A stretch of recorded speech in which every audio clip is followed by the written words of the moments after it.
Hello, fellow YouTube. I haven't been here for a while, so let's do a video this week about the Green Bay Packers' first week of free agency. It's been a very interesting week for sure. Lots to go over. Let me know in the comments if you would like to see me break down the rest of free agency as well. But let's get into it. The Packers, of course, cut Aaron Jones. A lot of people were upset, and admittedly, I was upset too. It's hard not to be upset for a guy that's been such a key piece to our team for so long, and I wish him all the best in Minnesota. But let's be honest, he didn't want to take a cut, and don't blame him. Don't blame him for wanting to take another pay cut. But when you look at the stats, it came out that he was offered by the Packers around $4 million base salary. That could have been up to $7 million. And look, they ended up getting $7 million from the Vikings. So it's not like the Packers really shut him down that much. I mean, he probably found it insulting, but let's be honest. He's a broken down running back who had a great run at the end of the year last year. But let's be honest, he was really rested. So, of course, he looked really good. Now, it's not to say he's going to be bad in Minnesota, but let's be honest, he's injured just about every year, and I think Minnesota's just expecting him to just roll right over Green Bay. I just don't think that's going to happen. I mean, the Packers are building a really good team, and it sucks to see him go, but when all things said and done, it's business. I mean, loyalty doesn't win you championships in the NFL. I know certain fans out there would say that's blasphemy, but it's true. I mean, you can't keep holding on to players forever or ever, especially running backs that are nearly 30. It's just part of the game. He's gone, and sad to see him go, but wish him all the best in Minnesota. But Packers are still going to beat Minnesota this year. So, on to the next one. We have Devondre Campbell was cut as well. I mean, not surprising at all. I mean, he had a couple decent years in Green Bay, but let's be honest, at the end of last year when he's talking about sitting down instead of playing through hurt, that doesn't look good. I mean, I don't blame him for not wanting to play hurt, but to outwardly say that, you just I don't know, it just kind of came off as petulant, and now it seems he's going to the 49ers. Enjoy 49ers. You'll probably get a few good games out of him. He does have an injury history too lately, so it's sad to see him go, but not entirely unexpected for him to go as well. A.J. Dillon is surprisingly coming back. I don't really know the whole deal with what they used to make him come back, but why not? Packers always need more running back depth. I don't think it really changes anything from them drafting a running back in the draft. I'm sure they still will. I would still love Blake Corum would be my best or favorite option for the Packers to go after, but we'll see what happens. Don't draft Braylon Allen, please. Packers, don't draft Braylon Allen. If there's one Badger running back that you were to take, this you would not be the one. No disrespect to Braylon Allen, but he's kind of gotten injured over the past couple of years, and to be honest, he just looks like another A.J. Dillon, who might be slightly faster, and it's just not enough. You don't want to spend a third or fourth round pick on somebody like that. It sucks to say that as a Badger fan, but it's the truth. But let's get on to some of their additions. Notably, Josh Jacobs. Who would have thought? And I gotta be honest, it maybe was laid the groundwork a long time ago when Rick Bisaccia came to Green Bay at the possibility that he could eventually come to Green Bay. I'm sure Rick Bisaccia did have a hand in bringing him here. I mean, with Jacobs or playing under him in Las Vegas for a couple of years, we'll see what happens with Jacobs.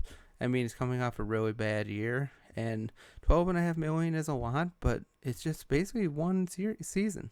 The $12.5 million is guaranteed for one season, and if he busts out, it's all on him. It can only benefit the Packers, and it'll be a different running style for the Packers, but he should be able to run. He should be able to run for power, run for yards after. He's a pretty good receiving running back as well. Can block as well. He should be a good addition to the Packers. It sucks to see Aaron Jones go, but I mean, Josh Jacobs is younger. He has a much less frequent injury history. He is durable, and when he gets out, when he gets past the tackles, he can go 0 to 60 just like that. And he's a great running back. He'll do great things for the Packers for a while. I think he'll be here longer than the 1 year. I think he is here for the long term. I would think. I think he'll bounce back. To be honest, I think he was kind of wasted in Las Vegas just because he had some good seasons, but they never really did anything with him because their offensive line isn't that great. And now they're going to the Packers, who have a really, really good offensive line. It's getting younger. Probably have some new additions this year. It's only going to get better. And it's just, there's nothing but positives for Josh Jacobs going to the Packers. There really isn't. I frankly think he was a better pickup than Saquon Barkley. No disrespect to Saquon Barkley. He's a great running back, but the Eagles' offensive line is going to be a bit of a downgrade. So just a little bit.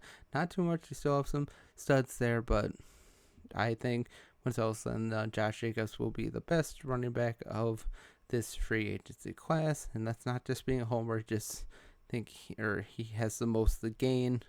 He has the most to prove after a bad year last year. And the Packers are going nowhere but up right now. Barring any weird injuries out there, that I see nothing but high and greatness for the Packers for the next couple of years. So I know there's a lot of people out there that still don't want to give Jordan Love credit, but this is a nice piece to go behind Jordan Love, another offensive piece to an already stacked young offensive unit for the Packers. They're going to be great, and it's going to be that way for a while, despite all the additions made to the rest of the NFC North.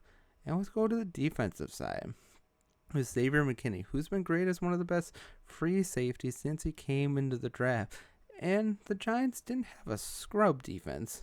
But I mean, that was probably the best part of their team was their defense. I mean, they have some great pieces, especially now coming in or bringing Brian Burns to go with Kayvon Thibodeau and Dexter Lawrence. But he was great in the back end. Jeff Hafley's defense requires a free safety, and they don't have to watch someone grow and learn and develop. They got someone that's already been in the league for years. Didn't pay too much for him. I'm sure he's still up in the top 5 of safeties in the league, but I think they got a bargain with him, to be honest. And he wants to succeed. He wants to play here, which is really good to see. He just wants to win. And after being in the New York Giants for so long, it's nice to see someone come to the Packers that just wants to win. It's a good thing. There's a winning culture here in Green Bay, despite what the naysayers say. The Packers are still the greatest championship team of all time. 13 world championships, and suck it, Patriots fans. The Packers still have a greater dynasty than you. Same thing with the Chiefs. Packers still have the greatest dynasty in the history of the NFL, and it can't be beat. It just can't. I don't care if it's in the 60s or not. They have the greatest dynasty of all time, and it was one that was built on a great defense, great offense as well. The Packers are really building something special here. And Jeff Hafley, another note on him, wherever he's gone, he's improved the defense. He's improved the defense wherever he's gone. It's nice that he finally got the chance to jump back to the NFL with all the things that are changing in college football. He's going to make Xavier McKinney into a stud safety for sure. Packers still are probably not done adding. Probably could be another pick here and there. The safety from Washington, I forgot what his name was. Maybe another addition here and there. But I don't think the Packers are quite done in free agency yet. If you want me to comment further in the next couple weeks on the Packers free agency or where it sits, I would be happy to do so. Or if you want me to see me break down the rest of the free agency based on other teams. And just on a side note, before we end the video, and like I said, the Packers grade so far in terms of free agency, I would give a B+, maybe a low A-.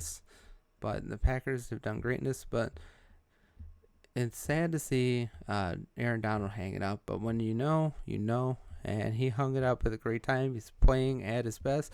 Another All-Pro selection last year. seven or 8 time All Pro. No, it was 8 time All Pro. Let me know if I'm wrong on that. Went to the Pro Bowl every year of his NFL career. He was one of the greatest defensive tackles of all time. So undersized, so he was so-called undersized coming into the league. Yeah, 6'1". So what? That means he has a lower center of gravity, and he had great strength. He had great speed. You had to triple cover that guy, otherwise he's gonna blow through your offensive line, and you're gonna have a bad day. And he made quarterbacks' life hell for 10 years. He did his fair share to Aaron Rodgers as well, and it sucks to see him go. But he's one of the true greats. I mean, one of the best defensive linemen of all time. He's up there with Reggie White as one of the best. I liken Aaron Jones to the modern day Reggie White. He's humble. He's good. He's not a total jerk off like a lot of players are in the NFL. He's just a good guy. Have fun in retirement. We will definitely be seeing Aaron Donald and Canton in 5 years on the first ballot, probably alongside Jason Kelsey as well. 2019 or 2029 is already going to be shaping up to be a great Hall of Fame class already with the guys that are going out, because maybe Travis Kelsey hangs it up, although at this point I don't think the whole plot of him going in with his brother is actually going to happen. But let me know what you think of the Packers' move so far. Let me know what you think, if they can do anything more or what else they could possibly do. And next month or so, maybe I'll do some breakdowns of what the Packers could do in the draft. If you want to see that, let me know. But have a great day. Enjoy what the Packers are doing. They're making good moves.